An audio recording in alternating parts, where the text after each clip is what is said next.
And from an operations standpoint, you've got to be a great manager. At the same time, on the other side of the coin, apart from operations, you also have a significant role, and even a bigger role probably, with the people that you serve in your salons. And I want to take this idea of management, and I want to compare it to leadership. And I want to draw a distinction between the two, because you have to do both really, really well.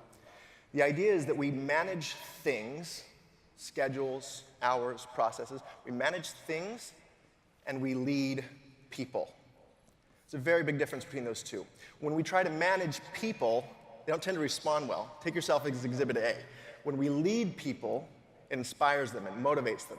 It gives them a great experience. And I think you as an organization do wonderful at this. What I want to do today is go a little bit deeper into this idea of the leadership side and how the way that you lead people can impact and augment your ability to manage the things. Because when you try to manage things and there's a poor relationship with people, everything gets harder, much, much harder. So I want to talk about not only that impact is there, more importantly, I want to spend probably most of our time on how do we do this. So as you walk out of today and our time together, I want you to not only have kind of a different perspective to look at this, I also want you to be thinking in terms of, okay, here's what I'm going to do with this. In a high trust relationship, look at the words you wrote down for communication.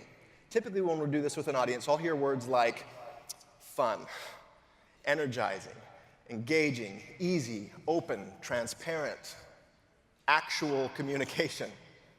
You'll hear all these really great kind of descriptors of what that relationship looks like. And my experience is all of those things, and also this. In a high trust relationship, you can almost say the wrong thing, and people will still get your meaning. See, trust fills in the gap. They know you. They trust you. Now, you contrast that to communication in a low trust relationship, and the words you'll hear for that are typically very, very different. People will say things like guarded, cautious, calculating. They'll say things like fear, difficult, slow, draining, exhausting. My experience is all of those things as well. Also this, in a low trust relationship, you can be very measured and even precise in your communication, and people will still misinterpret you. See, they'll read things into it. They'll project upon you their own agenda. See, communication is far more a matter of trust than it is of technique. Although technique matters, trust matters infinitely more. And one reason that legal communication, for example, tends to be so expensive and so time-consuming is because in most cases, it's fundamentally based upon low trust, and in some cases, no trust.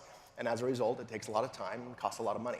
So look, we just went through one dimension of a relationship, communication, and saw how there's a night and day difference based upon the level of trust. I would argue that it's the same thing in every other dimension, every other aspect of every relationship that you're working in right now. That trust is a learnable skill.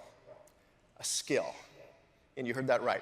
For most people, this is kind of a paradigm shift. Most people kind of look at trust as something that you kind of have or you kind of don't. I'm arguing that trust is a skill, that in the same way you can destroy trust through your behavior, you can also build it, establish it, grow it, and even restore it on purpose through your behavior. And that what we want to take away from this session today is how do I do that in my world?